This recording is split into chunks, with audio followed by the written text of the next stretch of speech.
Hello, hello, hello, and welcome back to the Well-Fed Business Podcast with Connor Benham, and that cunt over there is the EBG. And today we're talking about, we're re-recording the podcast because our old man over here, Johnny Boy, record. He's all Bad good to workman record. blames his tools.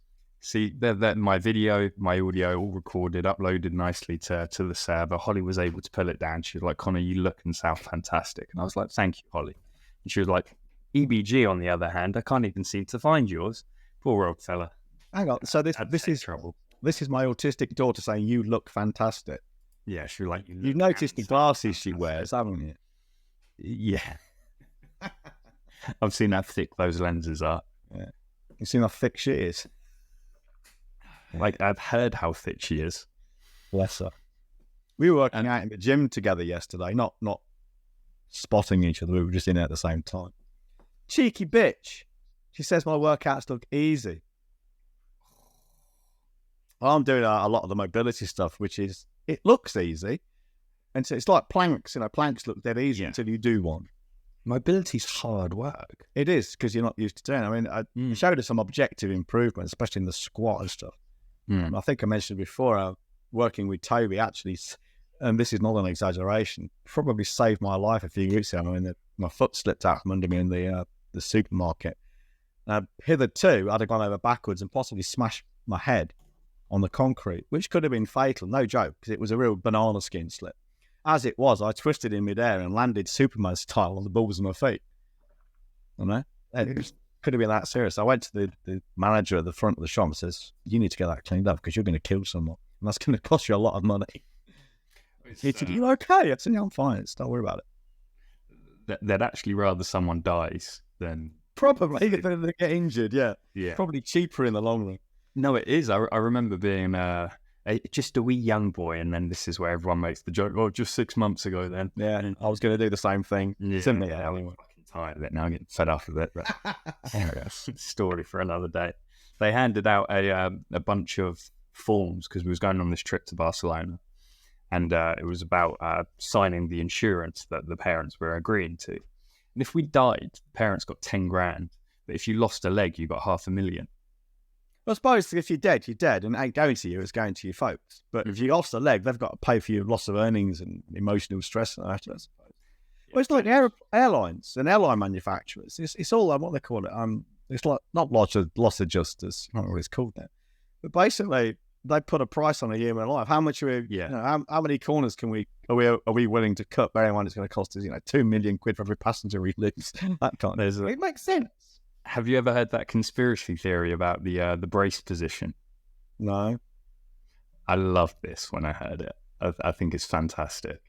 So there's a conspiracy theory that they get you into the brace position like that, head down, and that is because if you do crash in that position, you're far more likely to break your neck and therefore die. So they don't have to. So it's cheaper. Yeah, they want to kill as many people as possible in a crash. But I've always thought if a plane's going down, I'm getting I'm having a wank. I think, if you hit the ground from 36,000 feet at 500 miles an hour, I don't think it really matters what position you're in. You're going to get marmalised, Yeah. Anyway, what are we talking about today? Just imagine that you are in a plane crash. You are the very person that is in the brace position.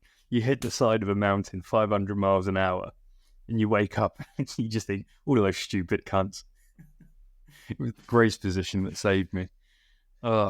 Today we're talking about it's a grab bag of some of EBG's favourite topics. And as I said, we've already recorded this many moons ago, but someone had trouble.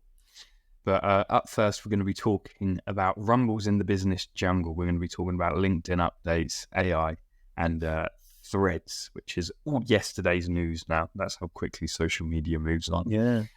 We're then going to be talking about the danger of bright, shiny objects, colloquially known as BSOs. And then, last but not least, foregoing the dopamine. So let's get it cracking. Rumbles in the business jungle. Up first, the LinkedIn updates. Yeah, there's been several posts on this and stuff, and there's been several updates, and people are, it's quieting down a bit now, but they've been jumping around all excited because the main ones are to do with the way the algorithms, plural, present and choose data to, or feeds posts to show people. And they're moving away from showing stuff that's popular, like Facebook style posts, and moving on to posts which allegedly demonstrate your expertise and skill. And the same is happening apparently with comments as well. Comments won't count meaningfully towards the weight of your post unless they're in context. So things like, yeah, great post, likes and stuff won't matter so much anymore. But comments which reflect the context of the post and are themselves meaningful will. And this is all great stuff, but I don't think the danger we face here is people thinking, great, all my marketing problems are solved. I just carry on posting free value on LinkedIn and now I'll be rewarded, which may be true to some extent. But, you know, if you're basing your livelihood and the future of your business on the continued goodwill of a multi-billion-dollar corporation, you are severely stupid. But notwithstanding that, I think if we look at the detail, we'll begin to realize it's probably ain't all we think it could be. Because the important question is not what is LinkedIn doing? That doesn't tell us much. I think the question we really need to answer is how are LinkedIn going to do this? Now, I don't know. I'm not going to pretend I understand the algorithm. But what I think we can do is draw some educated inferences, make some good guesses of how it will pan out. Question to ask ourselves is, okay, we've got probably terabytes of data, certainly gigabytes of data a day in the form of LinkedIn posts. How are they going to decide what's meaningful content and what's not meaningful content? That's the first question. It's unlikely they're going to have enough people to do it. It would require, what, tens of thousands of people, I suppose? That's not financially worth it either. No, and they'd have to be, well, they wouldn't just have to be bums on seats. They'd have to be educated in what, thousands of different topics. You know, we'd be thinking that's all about marketing and business. Yeah, but what about other people who are selling different things? You know, so it would require thousands of people across a wide range of disciplines, and then some commonality between them. It's unworkable. But let's ask ourselves another question. What else could they use? Hey, AI, no brainer. We know they use AI anyway in LinkedIn. Okay, so what's the most likely AI they're going to use? Well, who owns LinkedIn? Microsoft. What do AI and Microsoft have in common? How about ChatGPT 3 and 4? So my guess is, I say it's an educated guess, I could be wrong, but my educated guess is we're going to see some variation of ChatGPT 4 probably, because it's up to date, which will be responsible for marking, grading posts to see how they fit in. Well, it'll work with the comments as well. They'll do it for the comments. Is it ChatGPT they own, or is it Bing? OpenAI. Is it Microsoft OpenAI? I believe so. I don't think they own it. I think they're major investors. I don't know, but that's not the point. We know they're heavily involved. Yeah, of course. They'll have a lot of swags. Absolutely. And they're in Bing anyway, which is an emerging AI. Yeah. But it uses, have you used the new Bing? It's pretty smart, actually. No, I haven't used Bing. It's pretty good. You can do much better searches with it. It's all very cool. But the one thing we need to remember is AI, certainly as they are at the moment, they're not intelligent in the way we understand it. What they are is fucking great big collections of rules. And, you know, they see a string of text and they'll take the first word and they will infer from their rule books what's the second word like to be. And then given the context of those two words, what's the third word like to be, etc. So, and because they're computers and we're talking of rules which are numbered in the billions, not in the tens or the thousands or even the hundreds of thousands, but in the billions. And because they're run on massive great server farms, it happens very quickly. It looks intelligent, it's not. Now, the analogy I like to use is you can imagine we've got a book. And it's one of these books which is a little bit like the old adventure novels of the 90s and the 80s, where you get to select an action, you can go to page this, and then you get another action, right? We can think of, we have that kind of book, but this book isn't an adventure book. It's an Einstein book. And the premise of the book is, this is just a thought experiment, right? The premise of the experiment is you ask this book a question and you follow through the instructions on each page. And at the end of it, the process you get is exactly the same answer Einstein would have given if you'd asked the human being. The question then is this book intelligent? No, of course it's not. Well, that's like AI. AI is like that book, but vastly more complicated. And again, it's put together in ways I don't understand, but that's effectively what it does. So what we do know is the current AI systems, these large language models, are based on, guess what? Large amounts of language data. Where's that come from? The internet for the most part, and probably out of print books, and obviously some copyright books, which is causing all kinds of problems. But it's based on something that's already out there that exists, and we all have pretty much free access to. The problem is the quality of what we're getting from AI is, you can think of it as being like the average of what's available on the internet. Well, we know what that's like. It's average. It's not very good. Give you an example. I asked ChatGPT a question. Give me 7 ways to promote a business, to raise what's right. Give me 7 ways to raise my prices for a small business to raise its prices in a recession. And 6 of the 7 was, it's not bad advice. It was good advice. It worked. The 7th was a bit shit. 6 of these things would have worked, but they were very vanilla. They were the kind of things you would get from LinkedIn posts. 7 tips to grow your business. The free value stuff, give value, free PDFs and things. It's not very clever. It's not bad, but it's not very clever. The really clever stuff isn't out there in enough quantity for ChatGPT or other AI systems to pick up and say, now, this is really good advice. Well, it can't tell, can it? No, I wouldn't be able to. You could give it Dan Kennedy level stuff. You could give it average freelancer on LinkedIn level stuff. ChatGPT has no thinking ability to say, well, Dan is clearly the smart stuff. This is really fucking clever. Oh my God, that's really fucking smart. That is inspired. This is just vanilla shit. There's no way for ChatGPT or any other AI system to figure that out. So what we're going to see is a vanilla beige influx of posts on LinkedIn, which the algorithms and the AI say, yeah, this is good stuff. It's not bad stuff. It's not good. And stuff that is good, like we might post our deepest, darkest secrets, won't get flagged up as being contextually relevant if ChatGPT make a thing about it. So if I'm hearing you right, you're telling me that we're all going to be punished for being experts. Effectively, yeah. And those that are unable to write and already use ChatGPT, and those that are bang average and play to play for the crowd rather than for results, they'll be rewarded. So they should rejoice. Yes.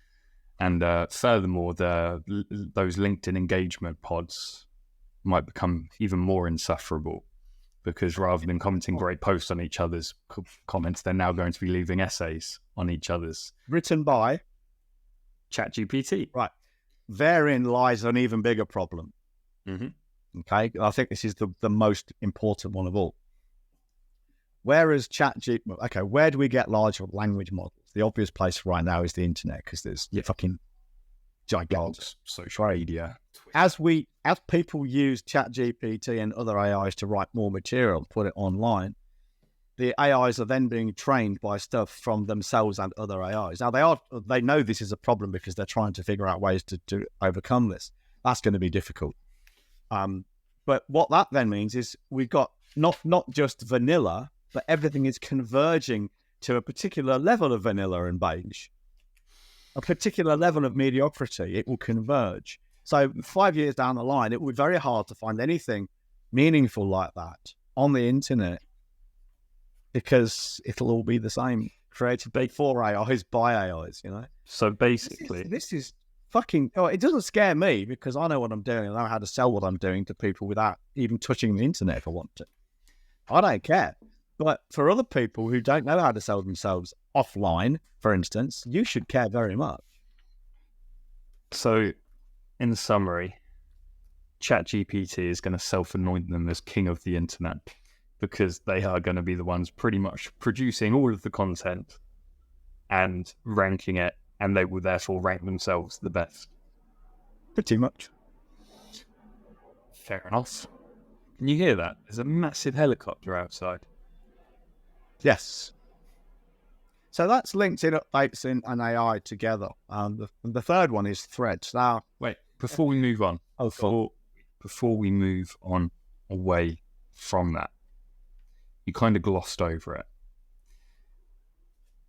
If we're to extrapolate this and take it right to the extreme, fundamentally it could mean the death of internet as we know it, the death of information online, takes away any value of going off on social media, and it just becomes a playground for ChatGPT enthusiasts and ChatGPT itself.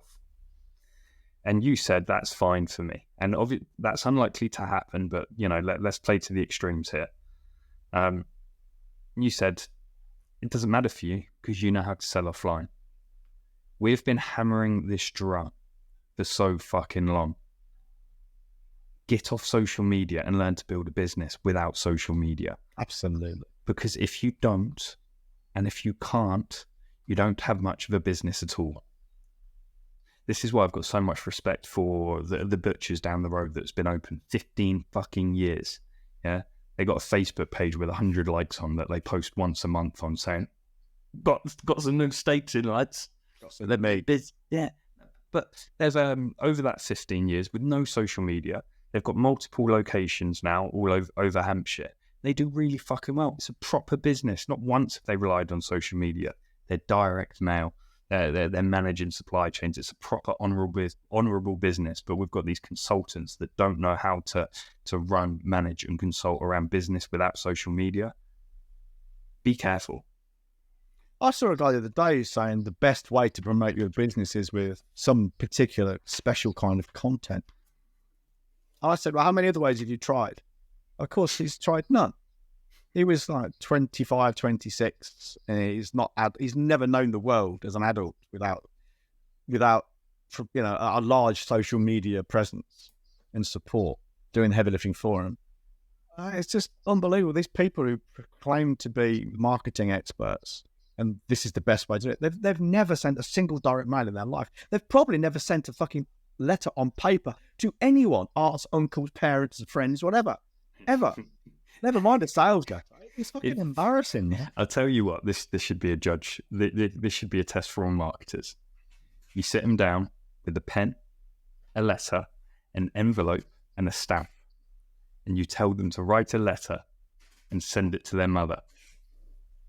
And just watch them struggle. Watch how bad their handwriting is. Watch them struggle to fold that letter and put it into the envelope. And the funniest bit will be when they get the stamp and they go, where the fuck does this go? To be fair, my handwriting is atrocious. Yeah, but you're autistic. Anyway, you've got the card. Use it. I have got the card, definitely. I've got the special fucking snowflake. Yeah, use it, mate. Not a mate to use it. So, third thing is Threads, which is pretty much moot now because I've not heard anything about it for days. Oh, mate, it's banging. It's banging, is it? It's the fastest ever platform to hit 10 million, 100 million. I think it might have been 10 million concurrent users. Here's the thing. 100 million actual sign-ups, but that's not a measure of success because... No, I was going to say, Threads being successful is not the same as saying Threads will be useful for successful businesses. I've read a couple of articles. They're just opinion pieces, so they could be wrong. But what I would say to any business owner is thinking, getting the FOMO, fear of missing out, should I be on Threads? My question would be, do you have a successful system of selling? Not marketing, but are you able to reliably and predictably take a prospect and reliably and predictably convert them to a profitable sale? If you can't, then no, you want to stay off Threads and everything else until you can do that. Mm-hmm. And it won't matter that you're not in at the beginning. It really won't, because any benefit to be gained from being an early adopter of Threads went in the first 10 or 20 minutes, probably. Yeah. It's like the koi carp thing. Certainly within the first couple of days. I know, for instance, there are different platforms, but I know there are 10-year-olds on YouTube making 2 or 3 million a year. Yeah. But the ones who are doing it now, well, they're the only ones who will ever be doing it. It won't happen again. In the same way as you won't get another Microsoft or another Amazon, because that moment has passed. So this idea of, well, look at what these people did, then model their success is absurd.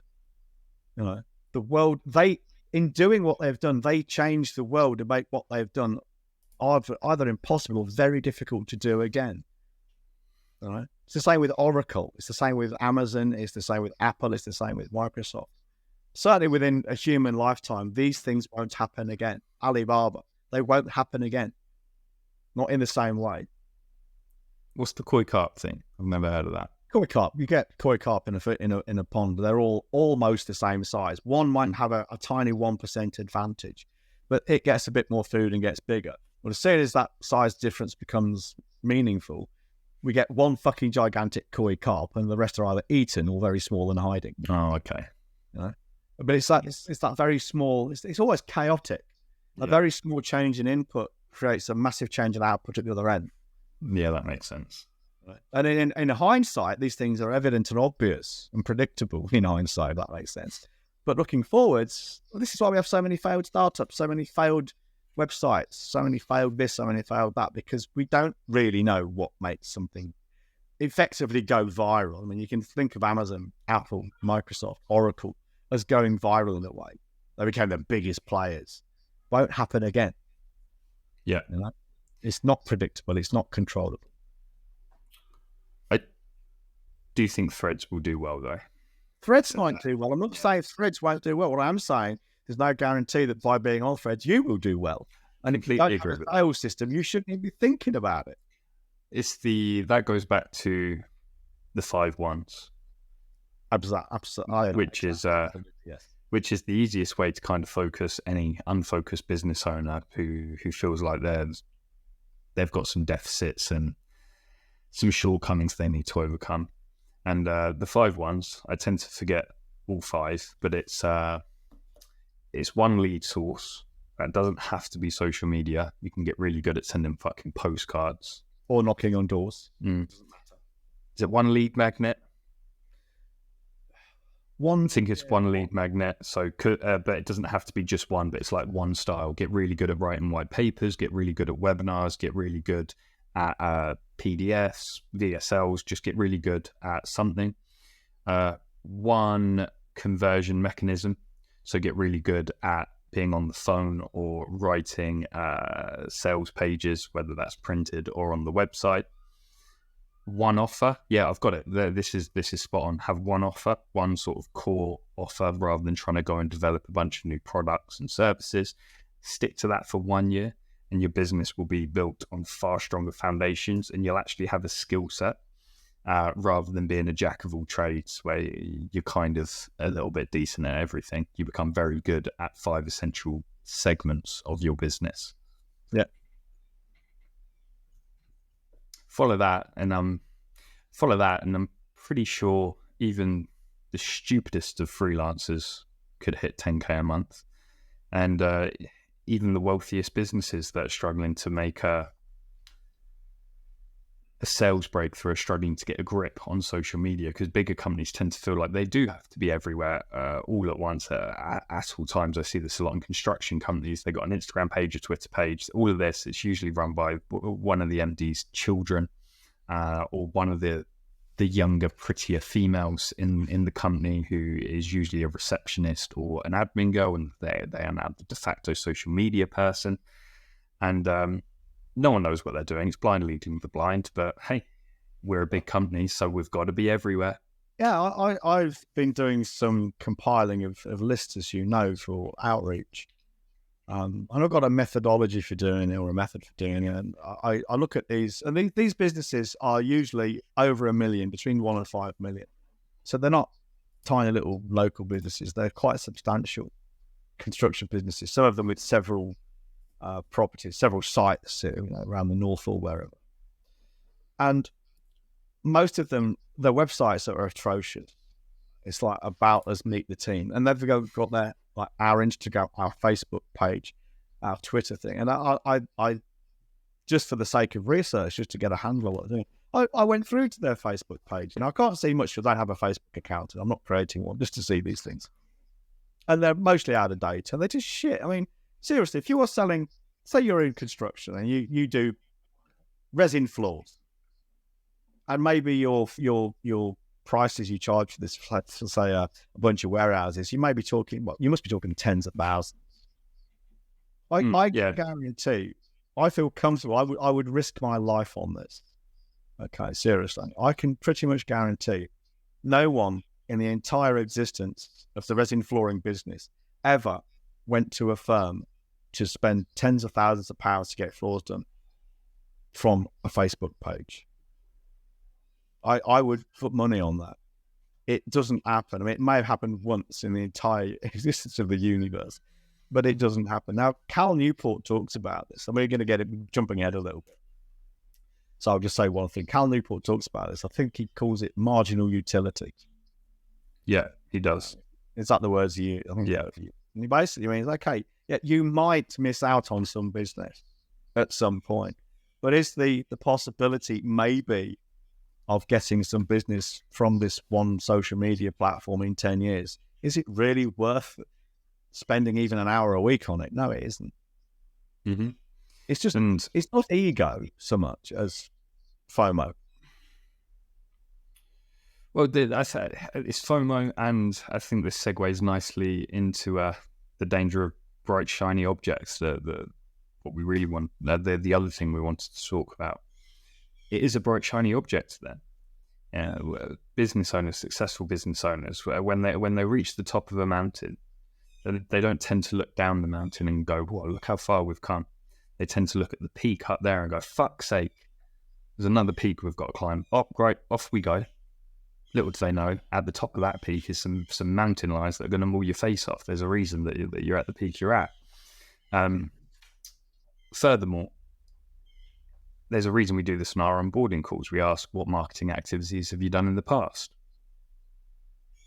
And they'll 9 times out of 10, they tell us a marketing activity and they say it went really fucking well.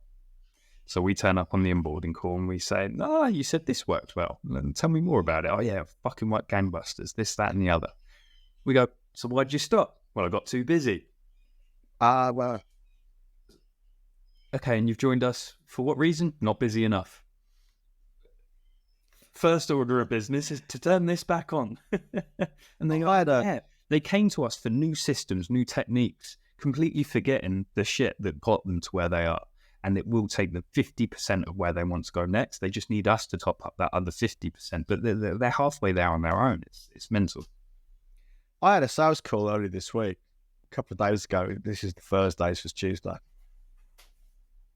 And the guy was telling me he wanted to ramp up his business and he'd done a load of cold outreach for it. It's really effective. And then he stopped for family reasons. And now he wanted to get back on track and do all this stuff. And I just said to him, "Well, mate, maybe this is me, man, but why don't you just fucking do what you did before? Why bother with us? Why spend money with us when you don't need to?" And he was shocked. He was like, and then he started laughing as like he was embarrassed. I said, "I don't know. That's a really good question." I said, "Yeah, you could be wasting your time talking to me." And I said, "I don't want to take your money for nothing. You might as well just go and do this by yourself." You know, seriously. And he just, but then we went through it, and he did have some legitimate reasons to talking to me. But well, he quite rightly said, "I don't know why it worked last time, and I want to do it better because it was hard." He's autistic like me, and talking to people is quite exhausting. And as you know, our sales system is predicated on cutting people out as quick as possible, so I don't get exhausted. But you know, he'd done something, it worked. He had to stop doing it for various reasons, legitimate reasons. Now he wants to start his business off again, and rather than pick up the reins where he's left off, he just comes to us to spend a shitload of money, 5 figures. I said, "Yeah, you don't need us, man. Just go back and do this." Why not? I don't want to take your money for nothing. Yeah, it's funny because I said the exact same thing to him on the Triage. But I framed it a little bit differently. I used the assumptive. I said, "So this worked really well, right?" And he went, "Yeah." And I said, "So what happened when you turned it back on?" We did. And I went, "Hello, Aaron. You did what he fucking stupid, isn't it? This is how it went." I went, "You didn't." He went, "No." And I said, "So if I'm hearing you right, you want more business, you've got something that brings you new business, but you're not doing it." You ain't doing it. Oh, what fucking planet does that make sense? Oh, God. devious bastard. Now, there is an argument to say what's got you to where you are quite likely won't get you to where you want to be if where you want to be is substantially further on or bigger than you are now. So the skills you need to, say, make £1,000 a month are very different from the skills you need to make £10,000 a month. And to go from £10,000 a month to £100,000 a month, again, it's another step change. I'll use the phrase, which I really don't like because it's generally meaningless, that is another level. At least here we're quantifying the level. When people just say take your business to the next level, they deliberately don't mention what that next level is because it's the way they sell. It's horrible. But They don't even know what it is. if you want to multiply your income by more than a factor of 2 or 3, you got to start doing things a bit differently. For the most part, there are some businesses I see where what they're doing works really well. So anything we tell them to do will work fabulously. Well, they could probably 10 times their income with very little change. But they're an exception, not the rule. I mean, like our accountant client, he was an exception. He charges 10 times the going rate simply because what he was doing before was so atrociously bad. Yes, and it's also because those bigger companies have leverage. So, you know, a 5% improvement is huge. Although you do get the marginal return, though, the marginal gains, because the cost of acquiring customers goes up at scales. Yeah, the CAC. Yeah. But the way I like to think of that is at the beginning, I hate the word, but it's all hustle, hustle, hustle. Everything's a fucking hustle. It's so busy. Oh, yeah. And say this is no money, trying to make your first £5,000 or whatever it is. And over here is, you know, big businesses, 10 million. All it is, I think it's a gradient from hustle to leverage. Yeah, I think that's reasonable. I just think it's that gradient. You hustle less and you've got increased leverage, because at the beginning it doesn't matter how many poor decisions you really make because you've got nothing to lose. And each small good decision you make, it's just, you know, it's an extra £1,000, it's an extra £100, it's not much. This is why the eat the rich lot, the anti-work lot, the fucking loser blue hair brigade, when they talk about why do CEOs get paid so much, you know, so they sit on their ass and they make 5 decisions a year. It's because they've got so much leverage. If they make 5 good decisions, that can literally mean billions of pounds. Yeah. And those decisions change thousands of people's lives. And if they get it wrong, they change thousands of people's lives. I mean, I think it's legitimate for people, especially shareholders, to complain when underperforming or badly performing executives get paid bonuses. I get that. Yeah, that's not a social issue. That's a company issue. Yeah, but it's still, I still see why it grates, and that's reasonable. But for people who are not shareholders to get pissy because someone's being paid money for doing a job, well, that's probably why they're not successful business owners themselves. Or certainly one reason, you know. I mean, the number of people I've said about, I've spoken to in the over the years, I can't get a decent paid job. Well, why don't you become more valuable? Or better still, why don't you start your own business? I don't want to. Well, okay, that's a choice. Right? You don't want to become more valuable by upskilling. You don't want to start your own business. Well, so what you do want is for someone to pay you in wages more than you're actually worth to that business. Yeah. Why? Why would they do that? Oh, it's about fairness and equality. No, you're not talking about fairness there. Fairness is being paid what you bring in value. Yeah. Mm-hmm. Not what you deserve, not what you think you're worth, or what you need.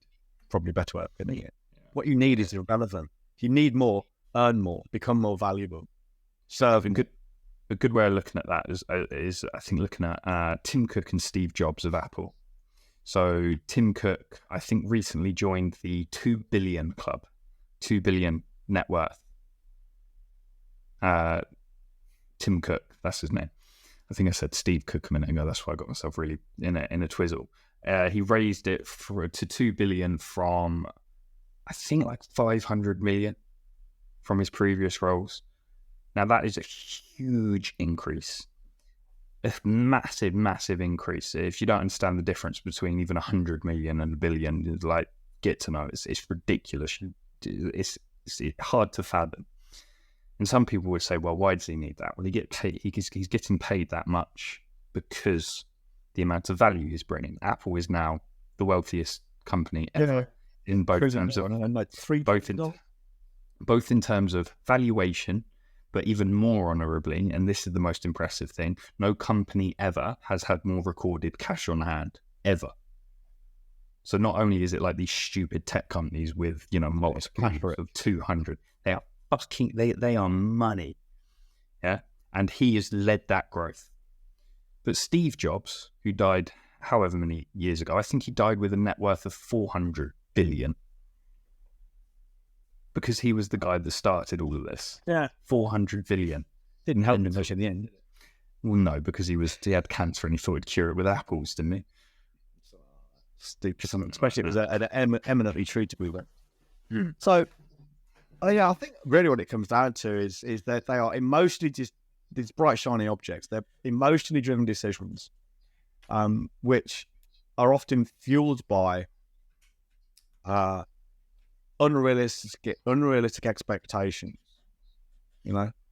If I put my post out there, it could go viral. Yeah, 1 in a million. And if it goes viral, seen by all these millions of people, that's got to be worth a lot of money. That's complete non sequitur. I liken I'm not saying they're the same thing because Clubhouse appears to have died a death. I don't think Threads will die a death. But I think from the user's point of view, I think the parallels are accurate. And that is, there's a lot of fucking heat and noise, but very little motion, very little happen. I'm not aware of anyone who made money from Clubhouse other than selling Clubhouse tips. I haven't seen it myself, but someone told me they've already seen people selling how to get more followers on Threads. Oh, yeah. Well, there's no way at the moment. There's no obvious way other than just posting buy my shit. There's no obvious way to monetize Threads anyway. There's no advertising platform, is there? No, not right now. No. So, there's a guy on LinkedIn the other day who's saying how he got 33,000 Twitter followers in like some 2 or 3 days. I asked her one question. Okay, how many sales did you make? None. I'm going to monetize it later in the year. So I said, well, so you're selling people tips on how to get 33,000 Twitter followers in 3 days, but you've got no idea of how to monetize it, or even if you can. Didn't reply to that. He may have blocked me for all I know. But it's a legitimate question, Yes. How much money have you made? And if you haven't made any now, how are you planning on doing it? And why would anyone want 33,000 fucking Twitter followers if there's no obvious way to monetize them? And let's face it, I don't care. One of my old clients, I won't name her, but she's a very high-end copywriter. She works for the likes of Google, Volkswagen. She reckons she's doing $1 million a year in fees. Dollars this is. Is she? I don't know. But I do know she's got these high-profile clients because she's a client of mine. She is very attractive, very personable. She's got a very on-brand brand. She's top-notch, premium branding. She wants to become an influencer. That's something I declined to work with her on because I don't want to do it. It's not my thing. I think influencership is horrible. But she had over 1 million views of her content on LinkedIn, and she posted this publicly. 1 million views in 6 months, and it did absolutely nothing for her business, not a single dollar. Well, what more evidence do you want that views aren't really that relevant? We've seen similar, mate. We've seen similar. We walk our talk. We say these things strongly, and they're not unfounded claims. We increased our viewership from probably around 10 odd thousand views. I think our best ever month was 100 odd thousand. Did you notice any bonuses being paid that month? No. The only increases in business I've seen are when we decide to make more calls. Yeah, when we enter a season of sales. Get more calls, yeah. When we go, right, do you want some more money, John? And you go, yeah. Connor, do you want some more money? And I go, yeah, right, we know what we need. More calls. Yeah, more calls. Let's crack more on. Calls. That's all it is. And So this is why you need to ignore bright, shiny objects, whether that's in the shape of threads. You need to put your head down and work for the long term. Bright, shiny objects are tactical and therefore short-term in nature. I've never heard of someone put together, here's my 10-year social media business plan. That is every time in 10 years. But big companies such as Shell, they have forecasts and projections for the next 100 years. 100 years they do their forecasts in, and that's why they're the fucking biggest oil company on earth, because they're massive. They think so strategically and so long term.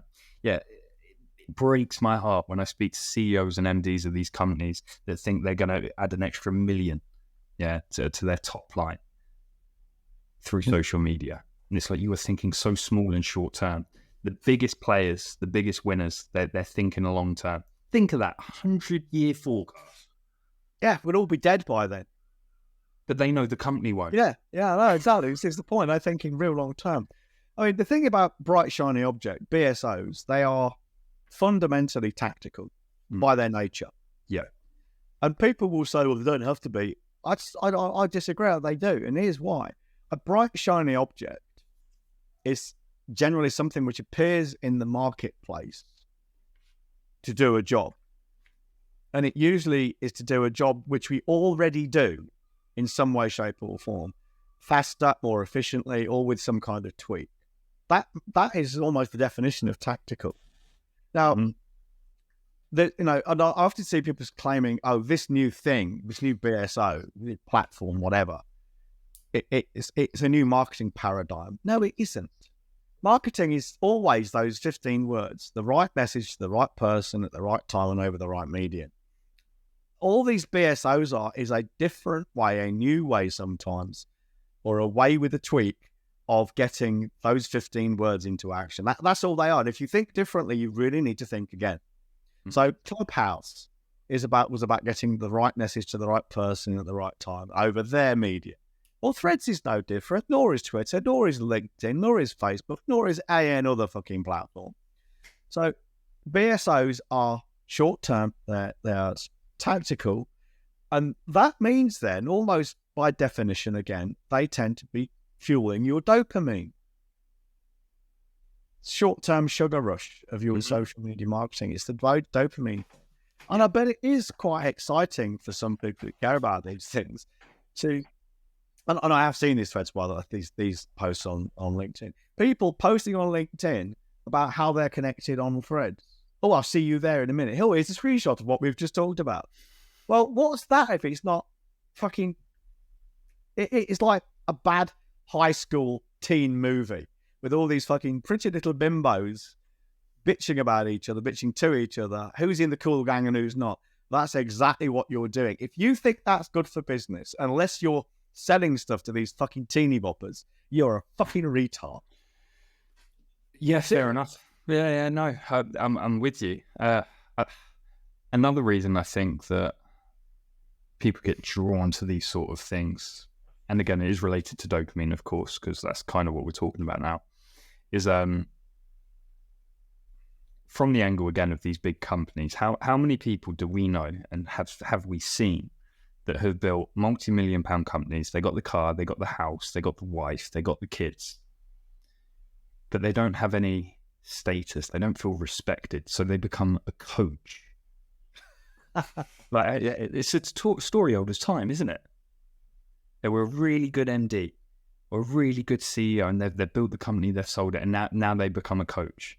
And often it's a life coach. It's not even a business coach, because they just want some status. They want some people to look up to them as the oracle that they see themselves are. I honestly think this is another reason they get pulled to social media, because they feel like they're not seen as they should be. So they think, right, I'm Billy Big Bollocks. I've got the big company. Everybody should therefore listen to me. So I'm going to go on social media to get my status. And there's another word that I'm looking for. Self-worth, self-fulfillment. Self-esteem. That's the word that I'm looking for, because it's not being fed by their staff. It's not being fed by their business anymore. Their wife is now used to the Birkin handbags. The kids are spoiled little cunts in Audi A1s. You know, the house in the Hamptons is there. These things don't give fuel their self-esteem anymore. So so they want to become oracles. And that's incredibly sad too. I agree. It's about, I think, who is it who talks about this? It's, I think it's Ryan Holiday in his book's on Stoicism. No, maybe it's not. It's that Scottish chap. Donald, what's his name? Oh, Robertson. Robertson. I don't remember. It's really about these people want to be seen to be significant. Yeah. As opposed to doing something of significance. Mm-hmm. Now, the question I often ask people on these sales calls we have as well, and the answer is important to me, because if they answer the wrong way, I don't want to work with them. And the question is, hypothetically, are you more interested in being seen to be successful?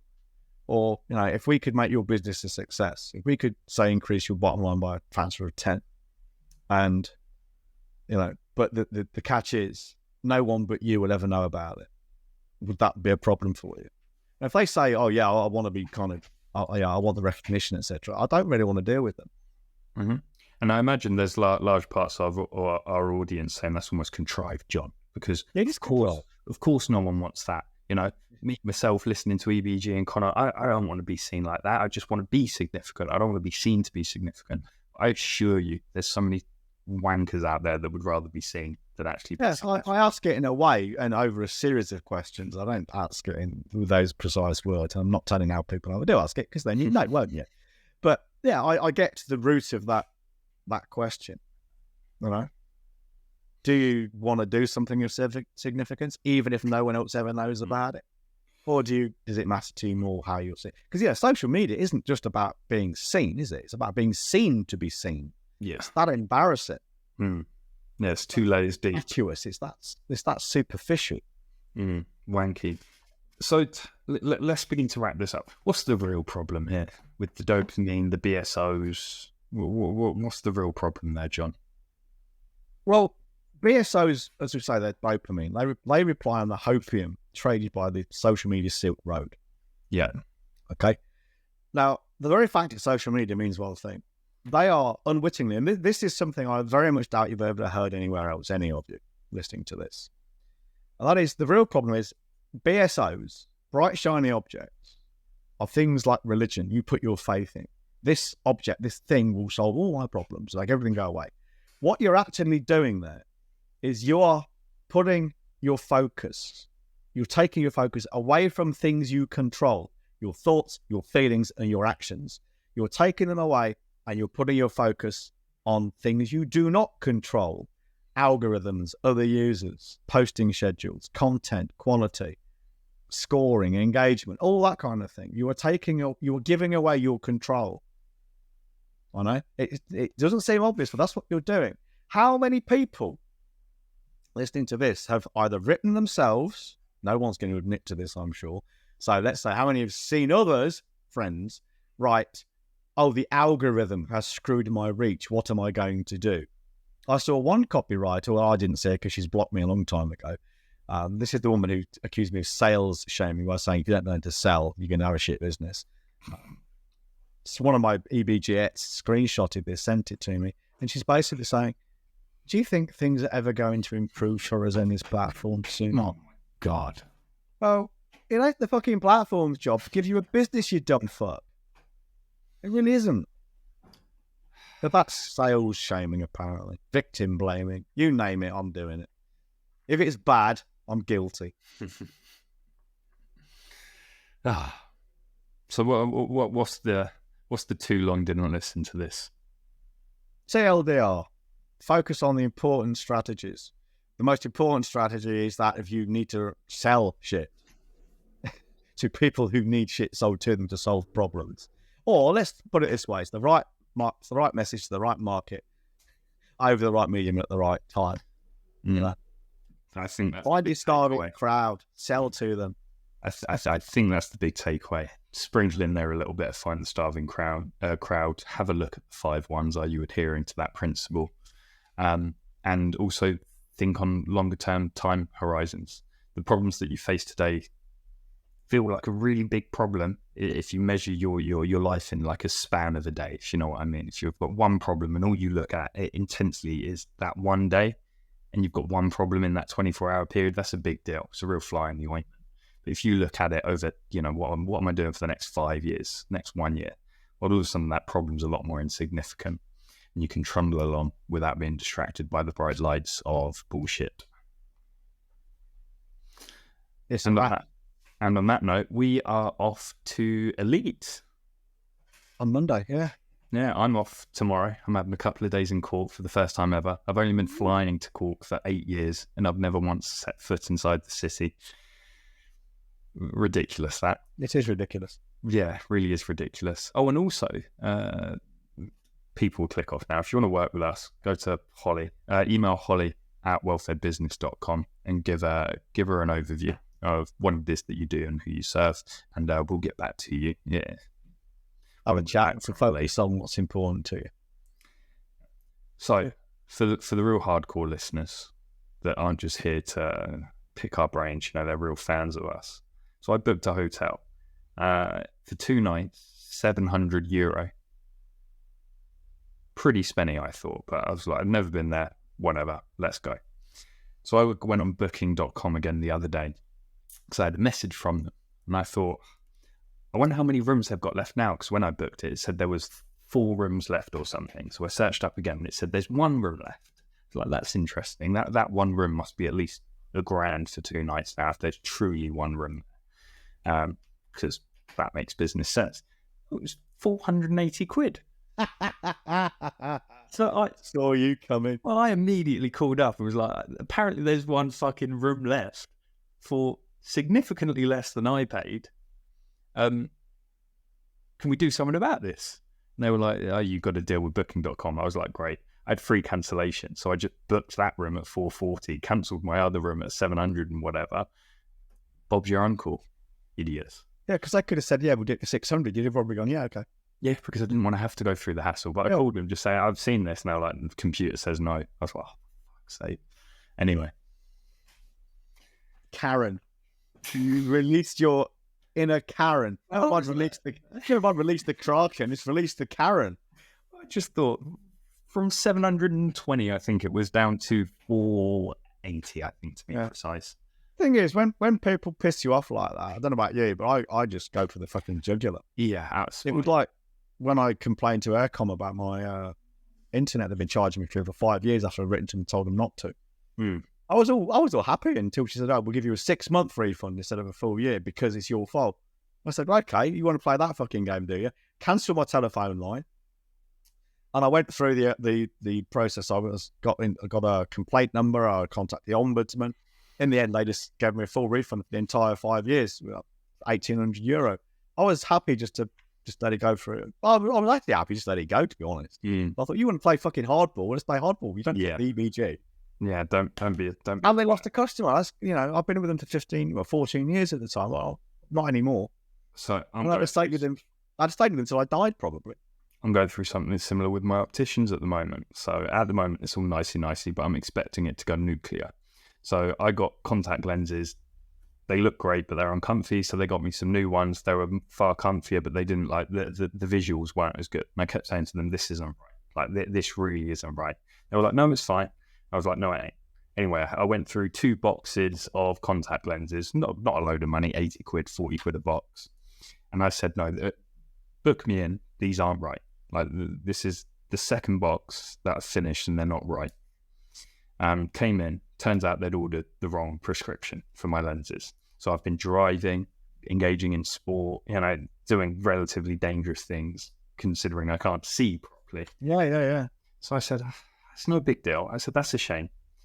Let's just order a new box in and we'll deal with that later. I had tons of stuff to do. I was buying new glasses, which are lots of money, new sunglasses. All in all, I was spending a lot of money. I was like, we'll deal with that later. So I've sent them an email saying, hey, now we've got my glasses, new prescription, and all of this sorted. I'm happy to take responsibility for one of the box, but I'd appreciate if you just, credit my account with £40 or something for the other box. And I'm waiting to hear what they say back. I've got a feeling they're going to say no. How short-sighted of them, if you don't mind the pun. It's a good pun, but I had a similar experience years ago. I spent my round glasses usually cost me £2,000 a time. the glasses, and then the lenses when I replaced them about every year was still another 600. He got funny with me over some trivial thing. So I just like, okay, I'm never buying from you again, not a single penny. I've been spending a couple of £1,000 every couple of 3 years with you. Never again. Yes, that's simple. So short-sighted. And I wasn't arsey either. It's like, yeah, it's just, I'd appreciate it if. Yeah. And to be fair, even if they come back and like they say no, but if they get a little bit arsey about it, I'll be like, that's when I'll hit the Karen button. Yeah, you know the book. Hey, you know what we could do? Just engage my services, and I'll lead you through the negotiation, like we did that construction guy. He got 318 grand. You could do the same. All right, fellas, everyone, love you all. Wellfedbusiness.com or Holly at wellfedbusiness.com. Love you lots. Ta-ta for now.